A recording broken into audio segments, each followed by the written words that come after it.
My name's James Corrigan. I'm the Commercial Director at Northampton Town Football Club. It's great to be here with Dave and Amy from Horsons as part of our Tunnel Talks podcast. This is the first in a series that we'll be bringing to you, talking all things sport and business. So we're delighted to have got this off the ground and be in the Horsons Tunnel today.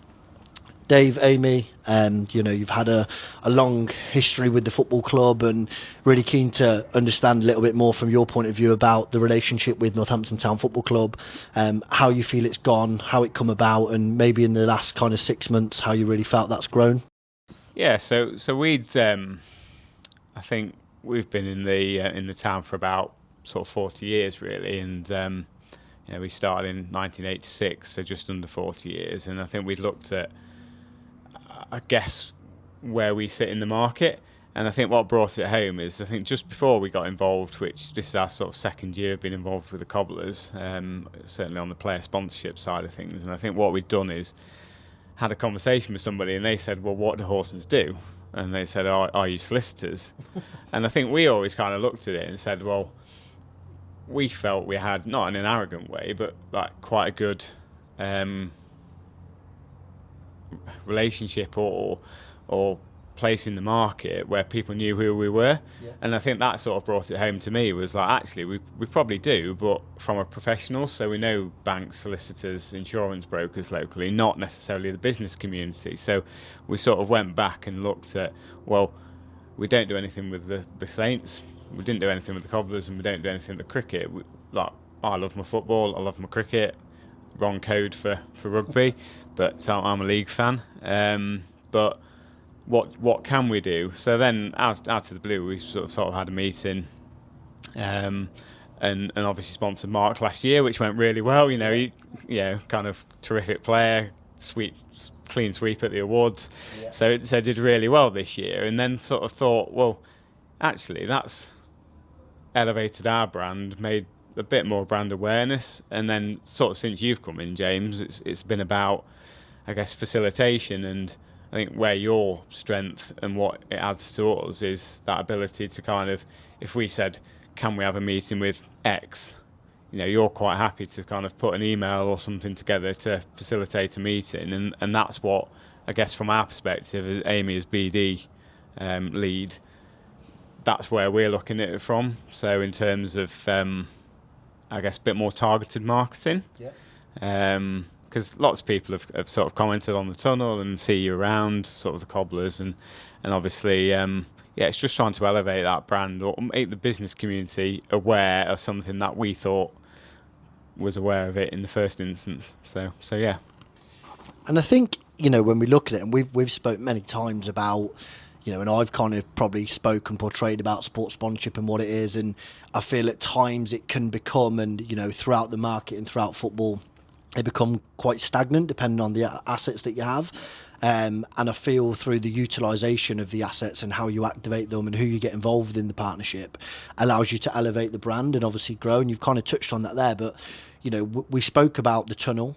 We spoke about sponsoring the tunnel, and how do you think that's really helped and developed you and your business, and obviously maybe you, Amy, from that position of being out there on the ground and going and meeting clients? How do you think that an asset of this football club that's ultimately a static asset has actually provided a lot more value, or has it provided a lot more value for you and Horsons?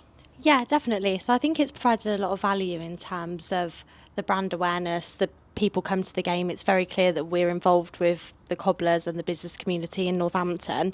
And I think it's also a really good conversation starter. Straight away you can say, oh, have a look out over the pitch and you'll see us. I think it's just brilliant in that sense. And again, being here today and doing the tunnel talks as well, it's really beneficial to be able to get more content out of it and be able to show the brand off a lot more in the community. And in terms of, and I think you're completely right, and you've just touched on it there, and that's a massive part of what we look for when we're looking, and when our strategy is devised about going out and getting partners. It's not just about going out and getting any partner, it's about getting partners who want to work with the club, who want to grow with the club, and a huge part of that is the community. So it'd be really good to hear your thoughts on how you feel the club has facilitated that opportunity to engage with the community a little bit more, what we've done and some of the projects we've particularly worked on together, that has gave back to the community. And again, we've said it many a times, it's not all about financial transaction, it's about what can we give back. Definitely. So I think the first thing that comes to mind there is that we worked closely together at Christmas time over doing the toy campaign where we collected all of the toys for rainbows. And I think straight away that just shows that Cobblers have got such a place in the community to help charities as well as the business community and everything else in between. So I think that's definitely something that we've worked on together that's benefited from a CSR perspective. And would you say now, from a Horson's point of view, you know, we always look at it as a football club and we say, and we try to be an extension ultimately to the sales and marketing arms of businesses. That's what we're here to do, utilise the platform. Would you say now that sport, you know, not necessarily football, obviously you've got a strong foothold with us at the football club as official partners and what you do here, and the support's incredible, but would you say now that that's kind of a key pillar within the strategy of Horson's and kind of moving forward? You know, do you think there's a lot more growth that can be done? And I suppose, would you encourage other businesses to look at that? Yeah, so I can pick up on that. So we had the table at the Stockport game on Tuesday, and the guy that I'd invited down, we had a conversation, and it was around, he'd spent quite a lot of money recently in his business doing sort of direct mail, sort of looking for other options, and seeing that we were involved in here. We had a conversation, and I guess how we benefited from it and utilised the assets that we have. And he was sort of looking at the boxes and saying, well, if I can, I guess, hire a box for 5-6 games a season or something, then that's equal to what I spend on my direct mail. So actually, you know, he can get his top end clients in, have a great meal, see some, you know, hopefully League One football next season, and then in a great surrounding, because the stand looks fantastic, and it's really kind of elevating the club to that next level from an off the field perspective, because sort of on the field it's quite difficult to make money from that. So it's kind of being able to utilise, get people involved. But I think from our perspective, we very much see it as an extension of our sort of offering, because we can showcase that it works, and then speak to clients, that local clients. A lot of our businesses are, you know, the clients that we act for are local businesses who probably in the position we were in, I don't know, sort of 18 months, 2 years ago, kind of looking, you know, marketing's not a dark art. There's various ways you can do it, and often they're a little bit similar, but it's how you engage with it. And I think that's where, you know, we've worked together on projects such as the Rainbows aspect of it, and that's enabled us to kind of, I think we were at the stage where I guess we didn't really know how it was going to work, if I'm being perfectly honest. And I think you're more aligned to, you know, in your role, aligned to what it kind of like is going to look like. So it's kind of learning from, and that's where the tunnel came from, wasn't it? Because it was an off the cuff chance conversation that me and Amy came along to speak to you and Charlotte, and you'd mentioned it, and then I asked, well, what's the price? And you kind of said, well, it's this, and we went, well, that's not, you know, that's well within budget, so actually let's take up that opportunity. And I think as well, it's kind of a really important point, but I think starting at a base level, understanding, you know, I would always advise businesses, don't go and just throw your hat in. There are a lot of businesses out there who have an aggressive marketing strategy, and to a point that's okay, but I think there's other businesses as well. It's about learning, okay, well, I've never stepped foot into sports sponsorship. I will always say, and you guys are one of the best for this, that we're speaking every week or every other week. Yeah. So, you know, you're constantly on to me about, I've seen this partner come on, I've seen that partner come on, keen to come to your event. If you're at the events and you're constantly speaking to me about who you need to see, then I know for a fact that it works, and you're not the only client who has kind of been an advocate for us, which is obviously great. But I think the important thing is that you grow with the football club, and it's not about going for the top level of sponsorship straight away. It's about understanding how it works, why it works, how it works for your business, because every business is different, and then slowly taking on those extra bits and channels. Would you kind of agree with that sentiment? Yeah, absolutely. I was just going to ask you a question. So how do you feel that you've seen sports sponsorship evolve during your career then? So obviously you've got it to a place that it is now. How have you seen that change? I think very much. I mean, my time at Birmingham City, like I said, when I first started, I think there was a lot of brands that almost thought, you know, throwing money into it was a winner. 100%. We'll sponsor a football club and we'll get a return on investment, definitely. We'll go on the shirt, we'll go on the kit, we'll put a few boards around the place, and that'll be it. And then people quickly realise that that's not the case. And although, you look in the EFL, for example, Sky have done amazing things with the broadcasting deal. Yeah. The amount of times that we're shown on Sky now, the media values and visibility around it, and that's all great, and it works for different businesses. The way that I think it's evolving, and you have to evolve with it, is really the activation and on the ground pieces. I think having the assets and knowing how to market them effectively through social, through digital, through things like this, is where brands are going to prosper. And there's a lot of good examples of brands doing some great activations out there. I mean, to take a big club, Real Betis in the train line, they've done some really cool activations that's worth going and having a look at. But I think it's about how to utilise the assets that you've got. Those who spend the most, there's no correlation by saying spending the most money in football and getting the most return on investment. It's those that also, the big thing for me, I think, for brands to realise is if they are going to enter into sports sponsorship, and I'd advise businesses to look into it seriously and have a conversation, but it's making sure they've got the right resource within it. Yeah. You're on the ground managing this partnership from a marketing, activation, personnel, integration, business development level. If you don't have that, and you don't have that person on the ground working alongside us, it's a lot more difficult to get a return on investment or open up those conversations. Yeah, I think you touched on it when we were talking about the tunnel, and like you said, I think in the meeting, I can sell you this asset, but really it's how are you going to utilise it? What are you going to get out of it? And I think you're right. You can, your immediate thought is, right, I'm going to sponsor the stand, and you're not going to see that immediate investment because you've got to, I think, invest in the club itself. And I think two of the things that we've been involved in with the club or the events was that worked really well was the player sponsor meet. Yeah. So I sat next to an insurance broker who comes up from Southampton every single week to watch Cobblers, and he was on the table. And then I've seen him a number of times in the Snowden Homes Lounge, and we've just talked, and that was the relationship kind of from that day. And that's where it has that ability to work. And sort of utilise, because it facilitates relationships that we wouldn't normally get to. Where that visibility piece came from before was, yes, we go to networking where those people are, whereas this is different with the Cobblers Business Club. Yeah. That's been massive in terms of there's businesses in that room who traditional marketing networking that we would do at Horson's, those people don't attend those events, and that's what we're kind of looking at from a targeted marketing perspective is trying to, I guess, look at how do you get in front of those people that traditionally don't really network.